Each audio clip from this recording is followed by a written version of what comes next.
이게 비루고가 끝난 줄 알았어요.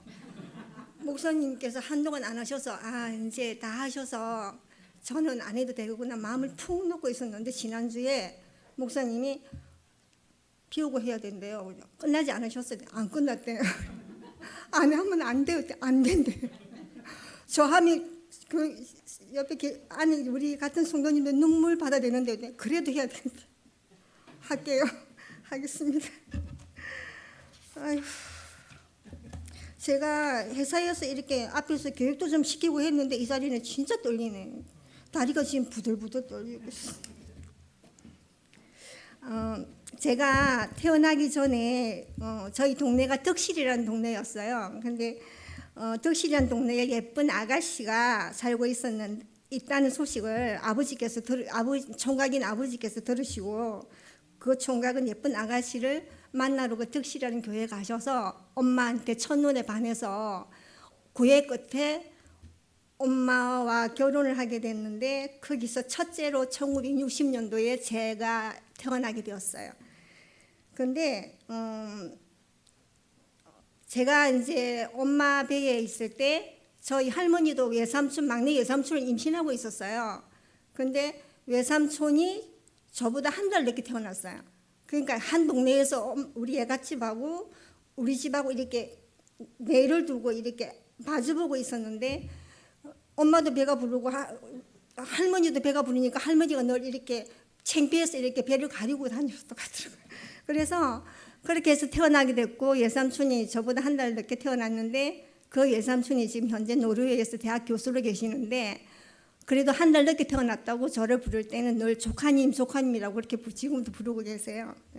그런데 그리고 저희 친할아버지께서는 옛날에 약국을 하셨고, 친할머니는 부잣집 외동딸이셨는데 늘 한복을 곱게 입고 다니셨어요. 그리고 저희 친가는 그때 당시 부자였는데 부와 명예와 권력으로 많은 사람들의 우상이었고, 종교는 불교였는데 절에서 큰 역할을 하는 분들이셨어요. 그런데 저희 외가는 이모 삼촌들이 그때는 이제 동네 교회를 다니셨고, 외할머니 할아버지께서는 그때는 믿지를 않으셨는데 교회 가는 걸 반대하지는 않으셨어요. 네.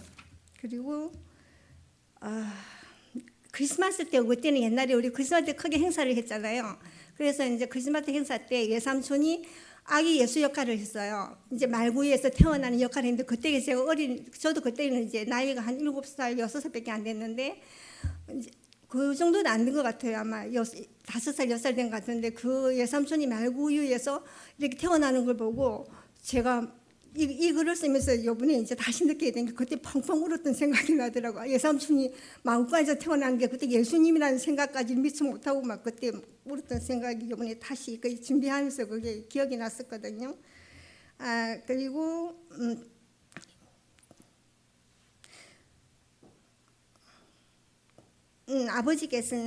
저희 이제 아버지께서는 사업을 하셨고, 그리고 옛날에 이제 새마을 지도자라는 게 박정희 대통령 계실 때 새마을 지도자의 역할이 되게 컸어요. 그런데 아버지께서는 경상남도 새마을 지도자에서 좀 높은 직급을 가지고 계셨고, 또 여러 가지 사업도 하셨고, 엄마는 직원들 데리고 이제 공장을 하셨는데 그때 공장도 잘 돼서 아마 제가 어린 시절에는 돈의 구애를 별로 받지 않고 이렇게 좀 풍요하게 이렇게 자란 기억이 나고, 제가 초등학교 들어가면서 아버지께서 육성회장을 제가 쭉 고등학교 졸업할 때까지 육성회장을 하셨는데, 아버지의 그 혜택으로 제가 좀 학교에서도 조금 누리는 편에 들어가고 그렇게 좀 생활했던 것 같아요. 이제 아버지가 교회 가는 걸 반대하셨어요. 이제 친가가 불교이기 때문에. 그래서 아버지 안 계실 때만 교회가 걸어서 3분이면 이제 교회가 있었는데, 저는 교회가 너무 가고 싶었는데 아버지가 엄하시니까 교회를 갈 수가 없어서 아버지 안 계실 때만 교회 가서 예배에 참석할 수 있었고, 이제 그러던 와중에 이제 제 22살 때 아버지가 사업을 하시고 이제 동네 일도 국내 일도 많이 하시고 하다 보니까 술자리가 너무 많으셔가지고, 제가 볼 때는 아버지가 취하지 않으신 날이 별로 없었던 것 같아요. 그래서 늘 술에 취해 있는 부분을 제가 많이 뵙고, 또 그리고 막 좀 성격도 강하시고 하셔서 소리도 좀 지르시고 이제 그런 부분이 있었는데, 그 관계로 제 22살 때 아버지가 간암으로 돌아가시게 됐어요. 이제 그때부터 저희 가정이 좀 이렇게 이제 기울기 시작했고, 이제 큰 댁에서는 엄마를 많이 원망했죠. 여자 잘못 만나서 아버지가 일찍 돌아가셨다고. 네가 남편 건강 관리를 잘했으면 이렇게 일찍 죽을 리가 없는데 네가 여자 잘못 만나서 그랬다면서 엄마를 엄청나게 원망하셨고, 그리고 아버지 49세 때는 논을 한 마디 팔아서 절에 49세 바쳐야 된다고 그래서 아마 바쳤는지까지는 제가 기억은 안 나는데 그런 이해도 있었어요. 그러니까 너무 불교적으로 저쪽은 절이고, 또 그 후로 예할아버지 할머니는 교회를 다니기 시작하셨고, 이제 얘가 좀 완전 기독교인데, 한 예를 들면 저 이모가 교대 다닐 때 이제 마귀가 역사를 한 거예요. 이제 막 이모가 이제 믿음이 너무 좋고, 이모 한 사람이 이제 미랄의 씨앗으로 이제 미리 이제 마귀는 그거를 다 읽었는지 이제 이모로 통해서 이제 우리가 이제 믿음이 전파될 거를 이제 알았는지, 이모에게 마귀가 역사를 해서 이모가 막 우물물에도 빠지고 막 묶고놈이 도망도 가고. 제 기억에 제가 5학년 때인가인데 외할아버지 댁에 교회 권사님과 집사님들이 이제 이모 우리 애가댁에 다 모여서 이모를 놓고 이모 등에다가 십자가를 그려놓고 막 통성으로 기도하고 막 그런 일이 많았는데, 그리고 나서 이모가 나중에 치료된 다음에 온몸에 상처가 말도 고름이 나고 막 뭐 찢기고 뭐 찢어지고 맨날 그랬으니까 도망가고 묶고는 도망가고 막. 근데 그 이모가 대구의 대흥교회라고 이제 개척을 하게 됐는데, 이모부가 이제 같은 동네 장로님 아드님이고, 이제 이모는 그냥 이제 저희 이모고, 근데 이제 그 장로님 댁에서 이모의 그런 모든 부분을 다 마귀가 역사하고 이제 그런 부분 다 알지만은, 그걸 아시면서도 이제 이모부가 하고 둘이 결혼을 하게, 장로님 아드님과 결혼을 해서 이모가 그 이모부를 신학을 보내고, 제일 모직 다녔었는데 이제 신학을 보내고, 그리고 이제 목사가 되셨고, 대구의 두루 삼동의 대원교회라는 교회를 개척을 해서 이제 처음에 제가 개척할 때 갔었는데, 딱 가족 그 이제 시아버지, 시어머니, 그리고 이제 두 아이와 이모하고 이모부 딱 그분들이 처음에 개척을 했어요. 그런데 이모는 그때 교사였어요. 시골 학교 교사, 초등학교 교사였는데 이제 그리 시작해서 이분이 퇴임을 하셨어요. 70세로 이모부가 퇴임을 하셨는데 교인들이 한 700~800명 그 정도로 이제 많이 부흥을 시키고, 지금은 은퇴하셔서 이제 이종 사촌이 성주에 정안교회인가 기도원인가 그거 지금 이제 거기 하고 있는데, 주일날 이제 거기 가서 예배 드리시고 그렇게 지내고 계세요. 그 하늘에 미랄이 떨어져서 지금은 이모로 통해서 엄청나게 많은 이제 열매가 맺어져서, 저희 엄마도 지금 권사님이고 저희 동생도 목사도 있고 사모도 있고, 예. 그래서 많이 이렇게 전파가 됐어요. 이제 그렇게 됐고, 이제 지금부터는 조금 어두운 이야기가 시작이 되는데, 제가 이 이야기를 이제 목사님께서 이걸 하라고 했을 때 어젯밤에 이거를 정리를 하려고 펜을 잡는데 머리가 터져 나가는 것 같은 거예요. 잊어버렸던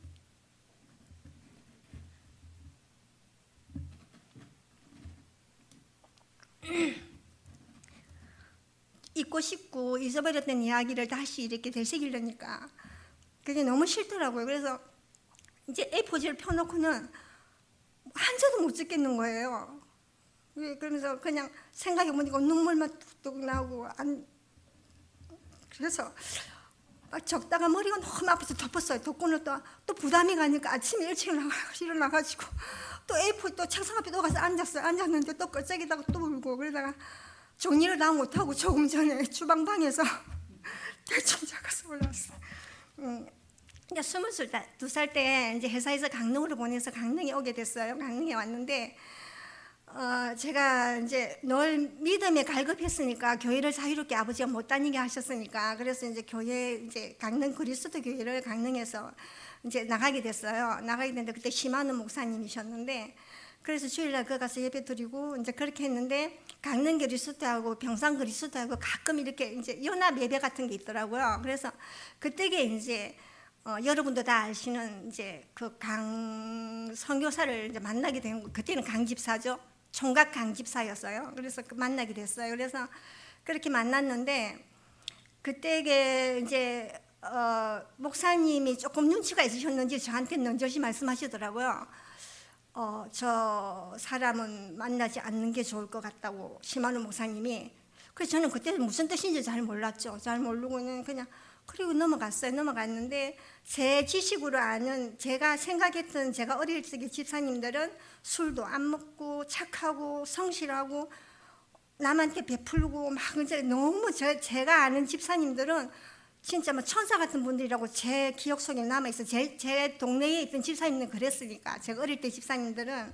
그래서 이 사람이 보니까 총각 집사에다가, 그리고 기독교 서점도 하고 있고, 그리고 간대 야간 경영학교도 다니고 있고, 그리고 중고등부 지도교사도 하고 있고, 그 교회 재정집사도 하고 있고, 어디를 봐도 하나도 빠질 데가 없는 사람이, 그냥 제가 봤을 때는 집사면, 총각 집사면 엄청나게 믿음이 좋겠다는 생각도 했고, 그래서 그렇게 했는데 목사님은 그 말씀을 제가 흘려서 들었어요. 들었는데 그때 저한테 터치하기 전에 다른 여자와 사귀고 있던 상태였던 거예요. 근데 별 이야기를 다 해야 되네.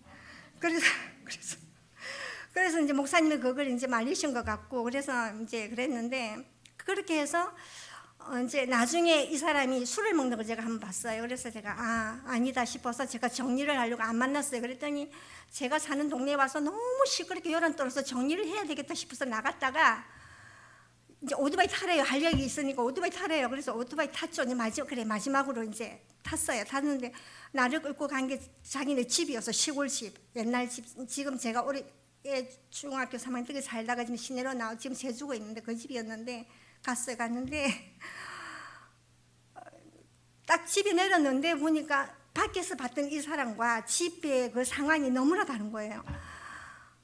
보니까 이제 문을 썩 열면서 신호가 많이 나왔네. 신호 왔네면서 문을 썩 여는데 허연 할머니가 계시고, 그리고 누워서 이렇게 팔을 막 이렇게 떨고 계신 분이 옆에 계시고, 집은 진짜 제가 생각했던 상상도 못한 그런 집이었고, 제가 막 홀경 같아서 막 도망쳐 나왔어요. 도망쳐서 막 나와서 내가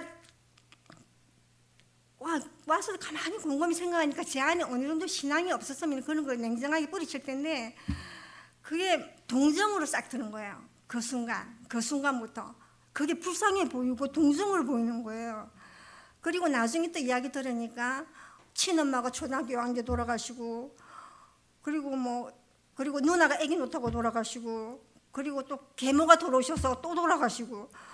그러니까 그래, 저 사람 성격이 저래서 저렇구나, 이래서 저렇구나 해서 계속 이렇게 봐주게 됐어요. 그렇게 봐주게 됐는데, 그러다 이제 한이를 가지게 됐는데, 제가 이 자리에서 그 사람이 지금 현직에 있고 하나님이 어떤 모습이든 쓰는 사람이니까 이제 구체적으로 내가 너무 힘들고 당했던 그 고통까지는 이 자리에서 말하고 싶지가 않아서 그냥 덮어서 넘어가야 될 것 같고, 그래서 한이가 태어나기 전까지도 제가 엄청난 고통 속에 막 너무너무 힘든 상황들이 너무나 많았는데, 그래서 이제 한이가 태어났는데 2.8kg 태어났어요. 제가 먹지 못하고 막 신경 쓰고 막 이러다 보니까 2.8kg인데 한이가 뱃속에서 먹은 게 없으니까 먹지를 못하는 거예요. 그래서 애가 태어났는데 우유병을 잘 빨지도 못하고, 우유를 애들이 막 이렇게 어느 정도 먹어야 되는 양인데 그것도 다 먹어내지를 못하는 거예요. 그래서 근데 그런 와중에도 계속 너무 힘들게 해서, 그래 그럼 아기를 놔두고 나가면은 정신 차리네 싶어서 보니까 그것도 아닌 거예요. 그래서 이제 그렇게 이제 세월이 흘러서 이제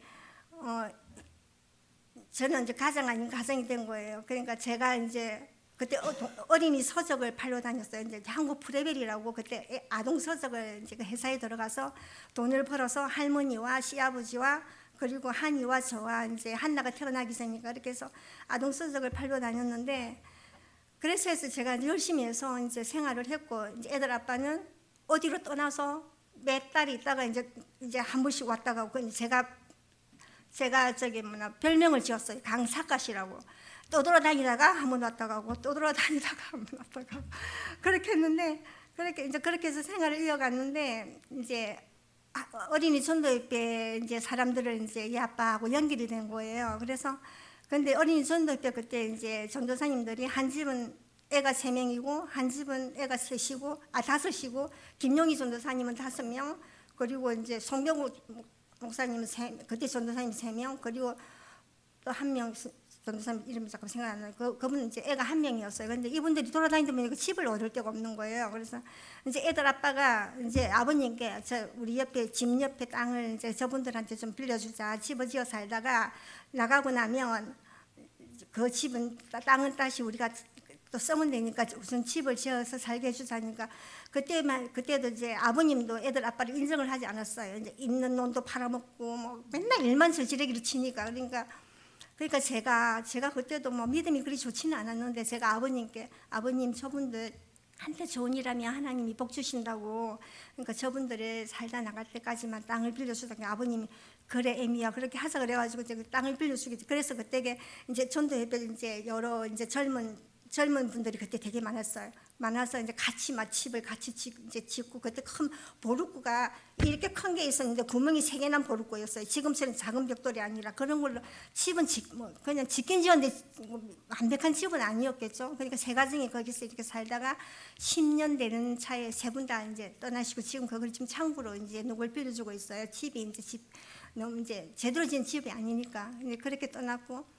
그런 와중에 애들 아빠는 이제 성남 어린이집에 이제 총무로 가 있게 됐고, 저는 또 여기서 가족 애들이랑 살게 됐고, 근데 거기 있으면서 이제 말레이시아로 선교 활동을 이제 가게 된 거예요. 그런데 가족이 같이 가야 된대요. 그러니까 저는 하나님께 사모가 되달라고 기도한 적도 한 번도 없고, 그런데 이제 근데 또 갑자기 거기 가야 된다니까, 그러니까 또 어떻게 하나님 일이니까 또 순종을 해야 되겠고, 그래서 주변에서를 많이 말렸어요. 가지 말라고. 사모님 여기서도 힘들었는데 거기 가면 더 힘들다고 가지 말라고. 또 주위에 우리 친척들도 그렇고 대구 이모도 그렇고 가지 말라고. 그러니까 죽으면 죽으리다 하고 따라갔어요. 따라갔는데 말레이시아 가서 딱 도착했는데 거기 가서도 여전하죠. 제가 당해야 되는 고통들은 뭐 미리 준비를 다 하고 있었고, 그래서 그렇게 있다가 이제 다른 고통은 다 견디겠는데 제 개인적인 애들 아빠와 연결된 부분은 다 견디겠는데, 애들이 학교를 오늘 선교비가 이제 애들 아빠 관리를 하다 보니까 제가 쓸 수 있는 돈이 없는 거예요. 그러니까 이제 한 일본에 있는 선교사님이 이제 선교 구원하는 분이 여자분이었는데 저한테 몰래 돈을 보내줬어요. 사모님이 꼭 필요할 때 쓰라고. 그래서 이제 그 돈을 이제 저는 아껴서 이제 조금씩 모으면서 아끼고 이제 애들 아빠 몰래 애들한테 해주고 싶은 거 조금 해주고 이제 그렇게 이제 살았는데, 그 이제 어느 부분까지는 제가 용납을 했는데 애들이 학교를 6개월 동안 못 갔어요. 저희가 이제 비자 연장을 여건상에 말레이시아는 무슬림 국가라서 3개월에 한 번씩 국경을 넘어갔다 와야 돼요. 패스포드에 도장을 찍은 게 이제 3개월마다 해야 되는데 그것도 보통 고통이 아닌 거예요. 애들 둘 데리고 이제 같이 애들 아빠하고 넷이서 이제 국경 넘었다가 바로 또 이제 그 교회 가서 교회 이제 뭐죠? 그 뭐라 그러지? 이제 여행객들이 머물 수 있는 그런 공간이 있어요. 근데 가서 이제 하룻밤 자고 다시 이제 원위치로 돌아오고 이제 그런 걸 3년 동안 이제 계속 번복하면서 그런 일을 했는데, 이제 애들이 돈이 안 되니까 이제 6개월 동안 애들 학교를 못 가는 거예요. 이제 거기는 이제 현지인 학교를 갈 수가 없어요. 말레이 학교는 갈 수가 없고 하니까 이제 학비가 좀 비쌌으니까. 제가 너무 그게 고통스러워요. 이제 그러니까 애들 아빠는 하는 말이, 아까 목사님께서도 아까 오전에 설교생이 말씀하셨는데 나르는 새도 먹이신 하나님이라는 그 소리를 잘했어요. 애들 아빠도. 무슨 걱정이냐고, 나르는 새도 먹이신 하나님인데 나보고 왜 걱정하냐고. 그래서 근데 저는 도저히 그거를 견딜 수가 없었어요. 그래서 이제 일을 이야기 안 하고 제가 하나님께 다른 일로도 하나님께 수도 없이 매달리고 눈물 쏟아가면서 새벽 재단에 가서 이제 기도를 하면서 하나님 이 부분 좀 어떻게 해주세요, 이것 좀 어떻게 해주세요, 하나님한테 간곡히 이렇게 했는데 그게 하나님의 뜻이 아니었는지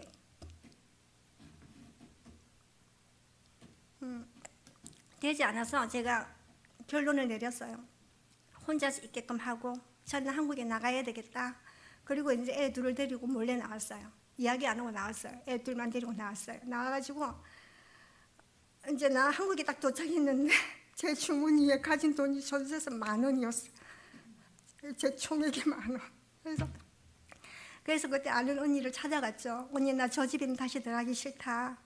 근데 언니, 내가 자리 잡을 때까지 언니 집에 조금만 애들 데리고 있어야 되겠다. 언니, 그래 그래라 이러더라고. 그래서 그 언니 집에 가서 이제 이렇게 이제 2주 동안 있는데, 그게 민폐사는 하루 이틀도 아니고, 그래서 그 언니 집에 가서 있다가 그리고 이제 또 할머니가 또 눈에 걸리는 거예요. 그때 시아버지는 돌아가시고 할머니만 계실 텐데, 그래서 집에 들어갔더니 집이 아닌 거예요. 3년 동안 우리가 비운 집이 아닌 거예요.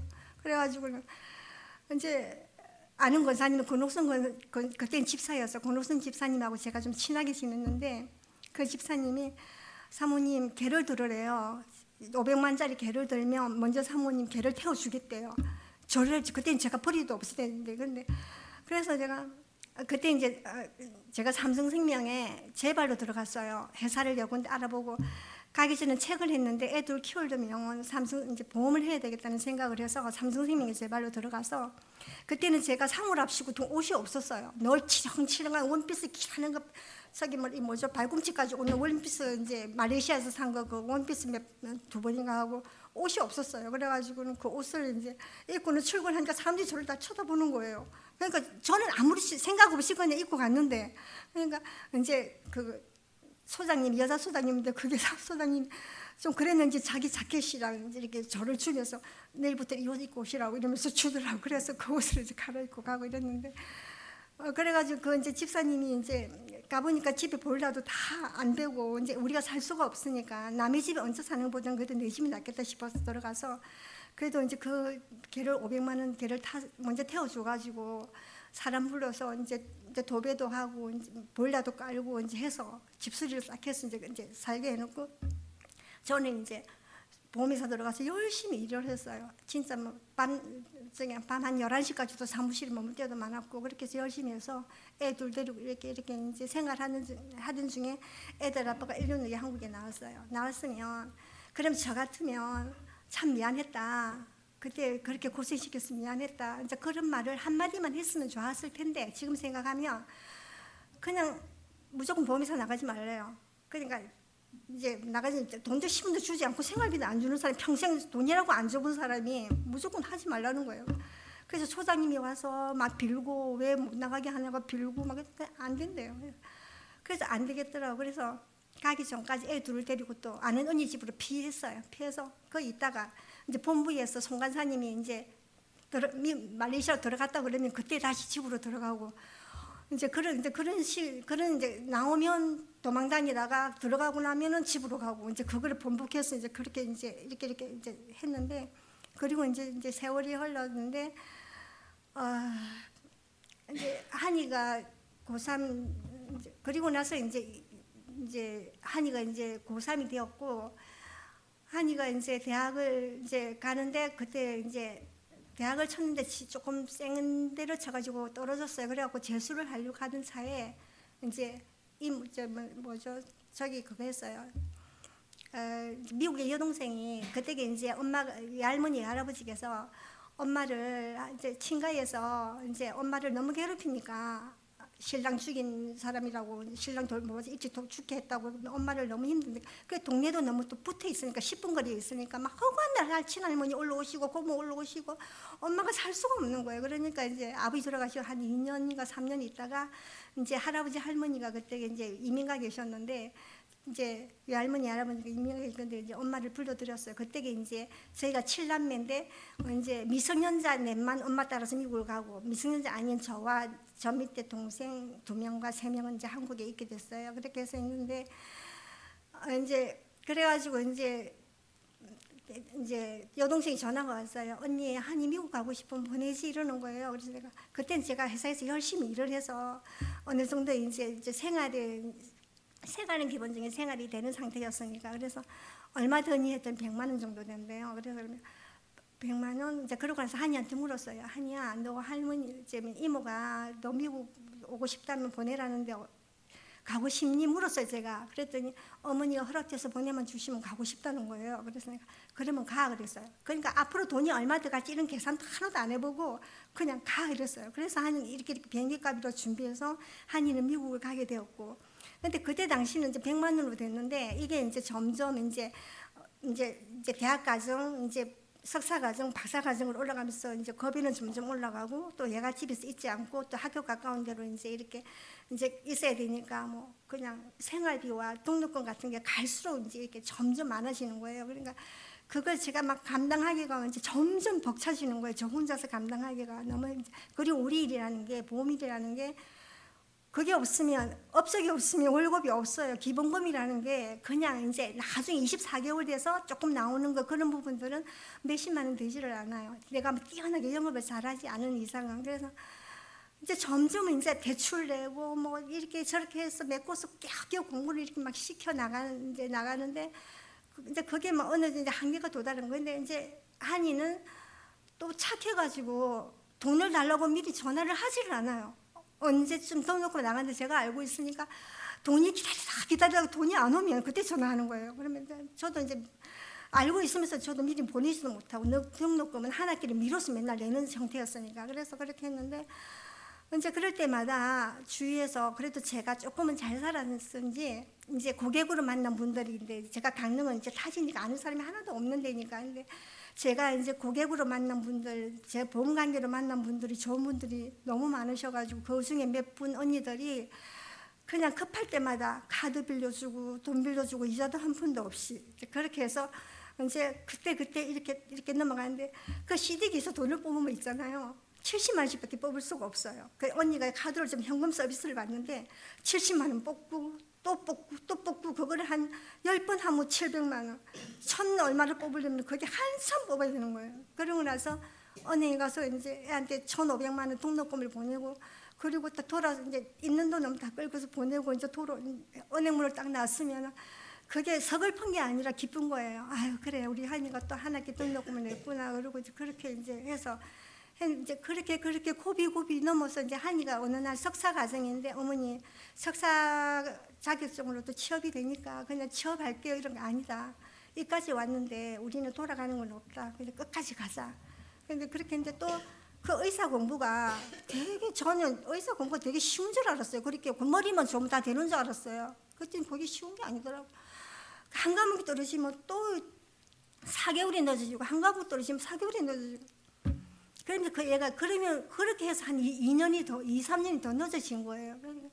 그리고 군인 가느라 한국 나와서 한 3년 있게 되고 막 그래서 이제 그렇게 했는데 그때마다 순간순간 제가 이제 기도하면서 하나님의 은혜가 없었더라면 그 순간순간 그런 분들의 손길을 통해서 제가 그 이제 여태까지 공부시킨 게 저 혼자 힘이 아니었더라고요. 그러니까 주위에 도와주시는 분들, 기도해 주시는 분들, 이제 그런 분들의 도움으로 이제 무사히 이제 큰 아이는 이제 졸업을 하게 되었고요. 졸업을 해서 지금 병원에 근무 잘하고 있고 그리고 좋은 병원으로 이번에 몇 개월 전에 다시 이제 옮겨서 너무 근무 잘하고 있고 딸아이는 너무 야무져서 제 손길이 갈 게 없이 지금 혼자 홀로 서기로 대학교 때도 그렇고 뭐 졸업하고도 저한테 하나도 손 안 벌리고 지 혼자서 너무 잘해준 게 너무 감사하고 그래서 지금까지 지는 건 제가 남편에 대한 부분은 너무 미안하기도 하고 그래 내가 조금 더 믿음이 더 좋았더라면 인내심이 더 강했더라면 저 사람을 저렇게 홀로 두지는 않을 것 같은데 생각도 가끔은 해보기도 하고요. 그런데 또 다르게 생각하면 그래 미안하다 내가 잘못했다는 말 한마디만 좀 해줬으면 제가 이렇게까지 저 사람을 안 했을 텐데 싶은 생각도 들고 있는데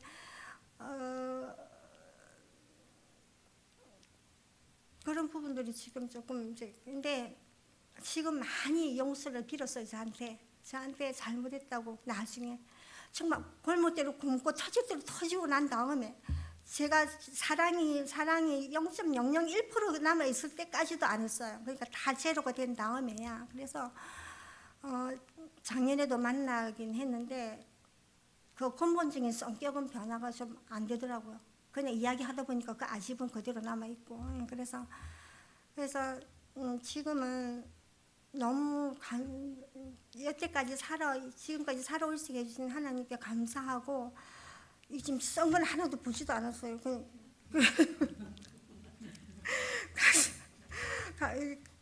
감사하고요. 그리고 이제 제가 또 이 빛사랑 교회로 오게 된 동기는 옛날에 한번 잠깐 왔었는데 제가 주제는 게 없으면서 가난한 사람이나 아버지 닮아가지고 가난한 사람이나 뭐 도와주고 싶은 생각이 들면 그게 너무 입에서 뱉으면 실천해야 되는 거예요. 그러니까 지금도 그래요. 내가 입에서 뭘 뱉으면 실천해야 돼. 뭐 해줄게 이러면 빨리 해야 돼요. 그러니까 그게 그때는 저한테 너무 부담이었어요. 저기 터미널 옆에 이제 있을 때.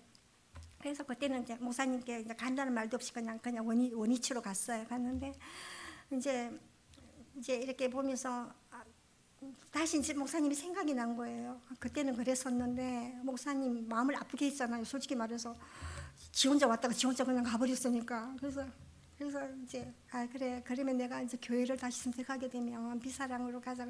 그러니까 이제 모 권사님께 이제 상담을 했어요. 제가 이러는 마음인데 그 권사님께서는 기도하면서 생각해 보자고. 권사님도 저보고 빨리 오란 말씀은 안 하셨어요. 왜냐하면 또 왔다가 또 가면 안 되잖아요. 그러니까 그래서 이제 기도하면서 그렇게 결정을 몇 달 후에 그리고 나서 한 6개월인가 시간이 흐르고 그러고 난 다음에 이제 이 교회를 오게 되는데 참 잘 왔다는 생각이 드는 게 권사님과 집사님들, 장로님 여러분들이 너무 온화하고 따뜻하시고 그리고 저는 또 제 허물이 많으니까 그리고 그 애들 아빠하고 온전한 삶을 살지 못했으니까 그런 부분들이 저 아킬레스였어요. 늘 이제 그게 그래서 저희 엄마도 끝까지 그것만은 반대했는데 제가 너무 그때 엄마한테 소리치면서 그랬어요.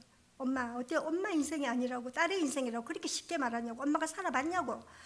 엄마한테 제가 막 뛰어들었어요. 엄마 딸의 고통이 얼마나 힘든지 엄마가 살아봤냐고 보기를 했냐고 그러면서 막 그랬더니 엄마가 그때서 그래 이제 네 맘대로 해라고 그러셨어요. 그래서 그 부분은 너무 제가 흉이기도 하고 여러분한테 미안하기도 한데 온전한 모습을 보여드리지 못한 부분은 이제 미안하기도 한데 이제 그랬어요. 그래서 지금까지 이제 여러분들의 기도와 또 그런 분들이 저한테 저희 아이 이제 졸업 문제 같은 거 시험 같은 그런 부분 이제 기도 올려줘서 기도해 주신 거 너무 감사하고 그리고 이제 늘 이제 카드며 현금이며 저한테 이제 빌려주신 이제 그런 언니들 위해서 저는 늘 이제 믿지 않는 언니들 위해서 좀 이제 기도하고 있고요. 이제 참 뒤돌아보면은 저 혼자 살아온 삶이 아니라 많은 분들이 저를 도와주셨기에 제가 지금 오늘의 내가 있는 것 같습니다. 그래서 제가 좋아하는 이제 성경 구절은 시편 42편 5절 말씀인데 내 영혼아 내가 어찌하여 낙심하며 어찌하여 내 속에서 불안해하느냐.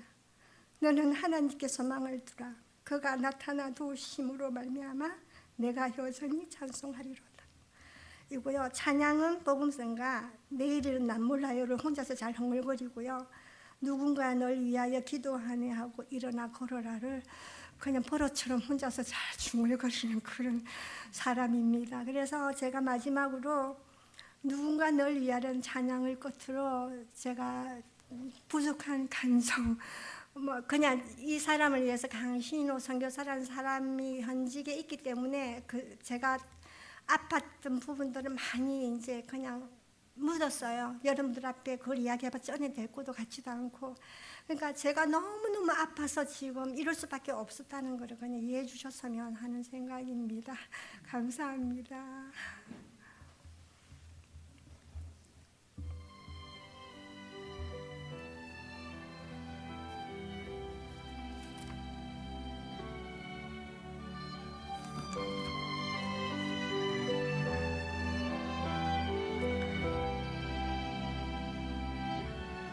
잠깐만요. 제 핸드폰 좀 갖다 주시겠어요? 지금 갑자기 찬양이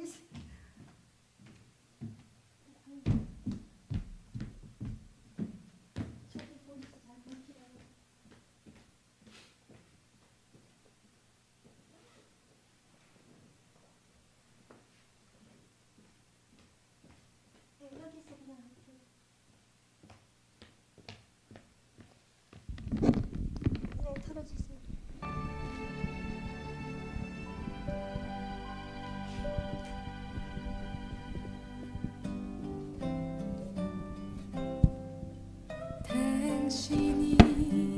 지쳐서 기도할 수 없고 당신이 빗물 되어 흘러내릴 때 주님은 우리의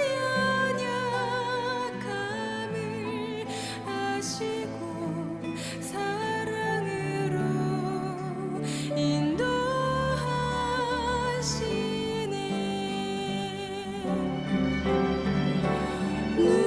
누군가 널 위하여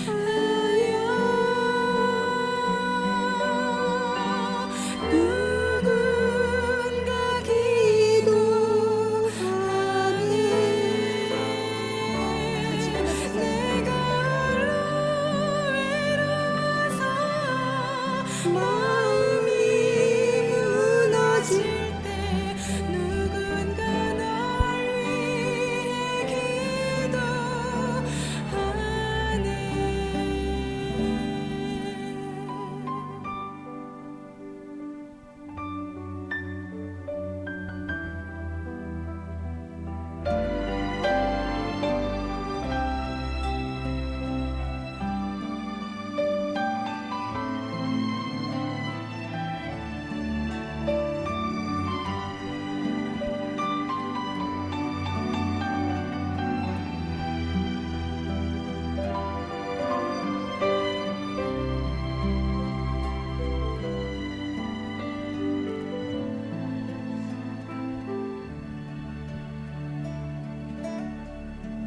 당신이 외로워 홀로 남았을 때 당신은 누구에게 위로를 얻나 주님은 아시네 당신의 마음을 그대 홀로 잊지 못함을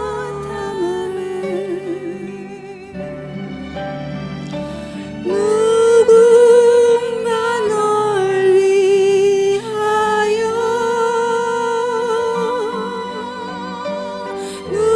누군가 기도하네 내가 홀로 외로워서 마음이 무너질 때 누군가 널 위해 기도하네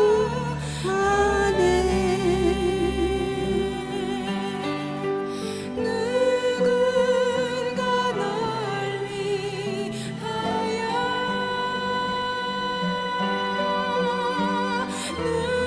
누군가 기도하네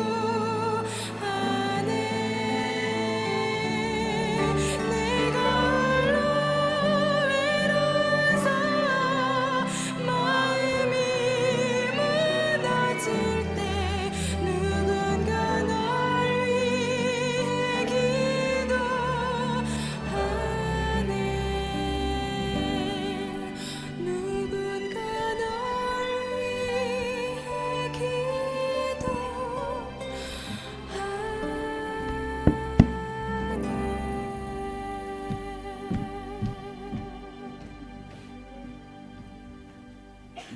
부족한 사람 들어주셔서 감사합니다.